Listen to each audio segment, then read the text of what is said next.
first thing, your role in the PDC is head of broadcast, is that right? Yeah. So what does that involve? So I work with our broadcast partners around the world, making sure that everything goes out properly and fans everywhere will get to see the action that they crave.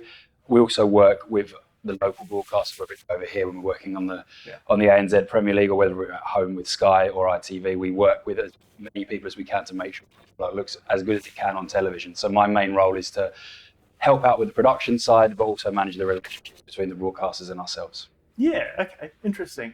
I know there's obviously a lot going on at the moment with the announcement of the changing in the ITV, where Matchroom will be producing the content and then broadcast through ITV. So I don't know what you're allowed to share, but tell us a little bit about, I guess, maybe the motivation behind that and how that you see that looking. Hey, look, it's a really exciting move for us. Obviously, we've had a very long-term partnership with ITV, and that will continue.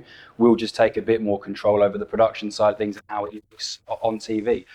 There's nothing dramatic in terms of, you can't reinvent the wheel. It'll still be showing people playing darts matches. But we just think things might need a little bit of a freshen up. We'll be changing a few members of the talent team. We'll be bringing some new people in. We're trying to change a few other bits and pieces as well. It's nothing crazy. It's nothing dramatic.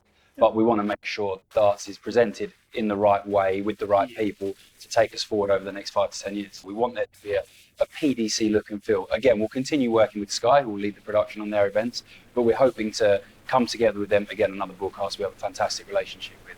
So we want to make sure that everything that we do has a purpose, and the look and feel of the event matches throughout everything we do. Again, like I say, things with Sky, there'll be slight changes and differences there, but ultimately we want to bring a PDC product that's global throughout everything we do. Yeah, cool. All right, well, I'm certainly excited to see how that pans out. Yeah, awesome. So, look, you're obviously here at the ANZ Premier League. You've been here for these first 5 weeks, and I feel like you've had a little bit more than a head of broadcast type role. You've kind of been running the show here. How did that come about? It's always been something that we've wanted to do. We think it's a really good opportunity for us to not just prove that it works over here, but prove a concept in general.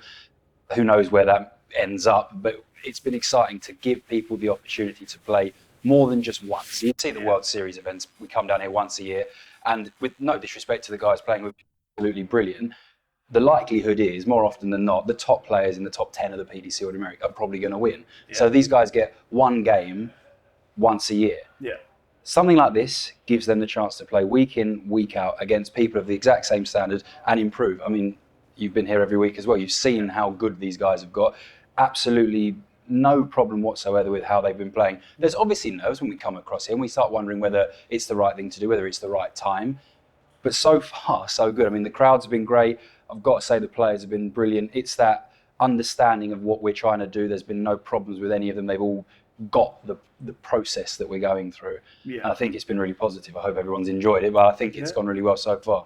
Yeah, absolutely. I think for me, as someone who's been around Australian darts for quite a while now, you know, seeing the way that players are able to play on the floor, on the the tour events, seeing them get up on stage on the World Series, maybe their first time ever, a bit nervy, not playing to their level, you know, and then maybe they're going to the World Championships, maybe they get a crack at that.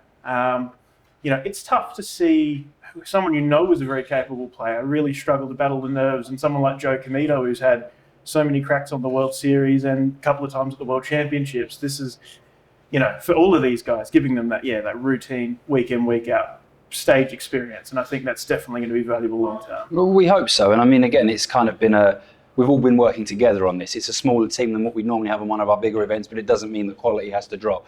The staging has been great, the broadcasts have been fantastic, and the players have gone above and beyond what I expected and what all of us expected. So I can't be anything but positive about the experience, and fingers crossed we go again next year. It's all about building on things. We very rarely take a short-term view, and that's Matt, Barry, and all the people far more important than me. There's very rarely a short-term view taken. You look at 5 years, you look at 10 years, you look at how you can build and how you can grow. This is a great place and a great example of how we're trying to do that. The World Series has happened. We've seen the players improve. We're now trying to give them more opportunities. This is one of those opportunities, 8 weeks in a row. Can't be anything but good, right? Absolutely, absolutely.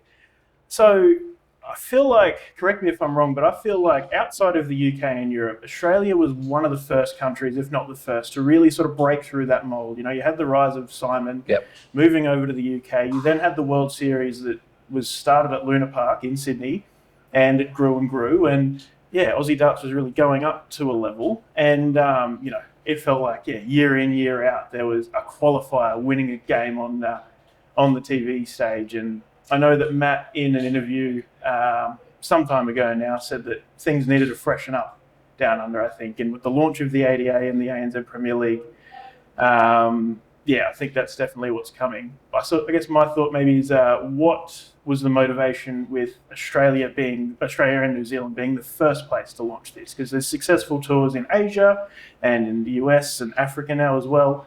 Yeah, why Australia? Well, I think the level of player is there as well. We have enough players to fill a field with quality. There's no one that you look at here and go, oh, it shouldn't be here. They're all qualified by merit and all top players. So I think that helped. I think one of the other big things as well for us is the fact that the Australian market suits what we're trying to achieve. The demographic is right, the people that want to come and enjoy themselves. What we're doing now is going from, darts is a big party, to darts is a big party. We're not stupid, we know that's part of the process, but we want it to be darts is a big party, but it's also elite level sport. Yeah. And I think that understanding is coming here. One of the big problems we've always had over here is the time difference. Yeah. It's so difficult for us to really push on when the World Championship is on at 4 o'clock in the morning over here, or whatever it might be. So giving or using the ANZ Premier League as a chance for people to watch a full dart show more than just once than we did for the World Series. Yeah. It's that big opportunity for the players, but also us as the PDC to kind of show the Australian and New Zealand market what they're not missing is not the right word, because it's still available on Fox and Sky, but show them something more consistently at more appropriate times. Time differences are a nightmare. There's nothing we can do about it, but this certainly helps with that. Yeah, absolutely. I think I think it's the right way. I know the feeling of you stay up till 10, 11 o'clock at night to watch the first round, and then you've got to be able to get at 4 o'clock, 5 o'clock the next morning to be watching that. It's difficult, right? And it's tough because it's, again, elite level sport that people want to watch, but we can't expect everyone to be getting up at 3 a.m. Not everyone's like you, so it's tough. But again, using this as an opportunity to showcase what Australian and New Zealand darts is, what it could be. Again, nothing but positive coming out of it so far. Yeah, awesome. I want to go a little bit into your career. So I've seen your face around for a while, and in the lead up to knowing we were going to do this video, I did a bit of research. I found some tape. Yes. And I actually found a YouTube channel, but one video that had like 150 views, like Jamie Banks presents a show. And I think it was, I've been doing some digging. So, steps through your career? Yeah, I mean, so I did a journalism degree, and I went into TV production pretty quickly. I was just watching, learning, trying to get as much experience as I could. I didn't have any particular desire to go in any certain direction, whether it was in front or behind a camera. And it's one of those sad cliches, but one day the presenter didn't turn up, and I went, go on, I'll have a go. We're talking about very small time TV, and it's nobody watching, but again, it was an opportunity to learn something and try something new. So I did that for a while. I was offered a couple of opportunities, one of them in Qatar with beIN Sports, to go out there and work as a presenter for them. But as I had just received my visa to go, I had a contact with Matt Porter, who I'd done some work freelancing for the PDC after Tungsten Tales, funnily enough. And he said, we don't really have a job for you, but we'd quite like you to come and work for us, and we'll work out as we go. So I packed in the trip to Qatar and went and worked in darts. So I've been doing it for 10 years now. So it's been a long and exciting road. But yeah, I mean, I started off doing interviews, and then I started writing articles, and then I moved into a more organisational role, and then eventually head of broadcast. So it's gone all right, really. I'm quite happy. Yeah, it's definitely a very cool career progression.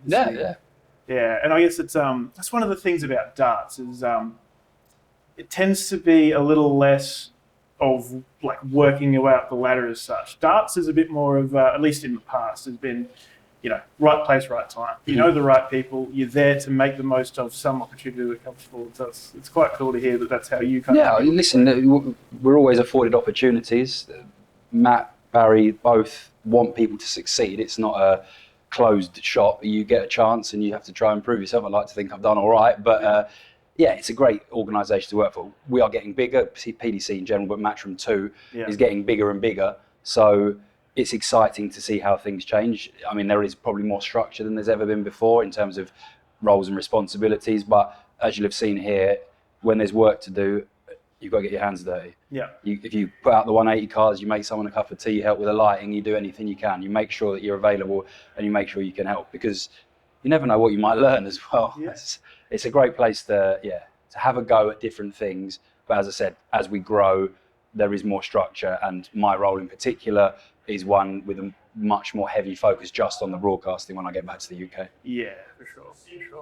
You touched on Matchroom there. I actually watched the Netflix documentary about Matchroom. Majority of that is Eddie and his boxing. Yep. But there are a few little highlights of the PDC and things and like that. And me opening the curtains. Yes, and talking about eating snacks. Yes, my career has made to such heights that I'm now famous for opening curtains.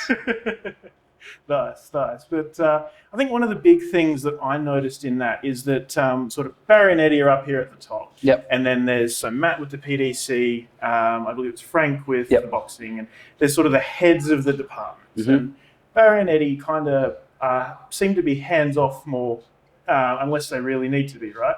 And so Matt is free to do what he does with the PDC. And then, the way that he talked about the day-to-day of an event, once show's on, Matt's sitting there reading emails and that kind of thing. Yeah, unless something goes. It was a bit of a throwaway comment, but to an extent, he's right. I mean, he's been doing it for God knows how many years now, and he's put a team around him that know what they're doing. So if there's a problem with a sponsor, then Adam, the head of sponsorship, or the head of commercial, will deal with it. If there's a TV issue or a broadcast issue, I'll deal with it. Yeah. There are people in place that know what they're doing. So when you watch the Netflix documentary, we're not running around because things are sorted, and if they aren't sorted, we just quietly get up and go and sort it. It's not very exciting, but it's the truth. Yeah, it's interesting. I think it's a really good way to run the business, right?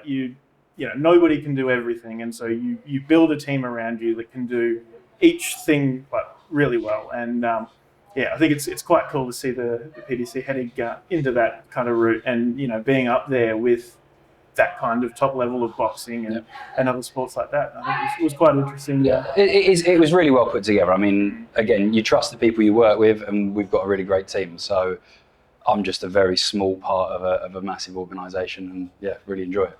Yeah, awesome. Well, look, appreciate your time, Jamie. I think I've held you up for long enough. I think you've got lots of work. I better stick my headset on and get running back out there. Yeah, awesome. Thank you, Jamie. Much appreciated. Hey, my absolute pleasure. Thank you very much. Appreciate it. Top man. Cool.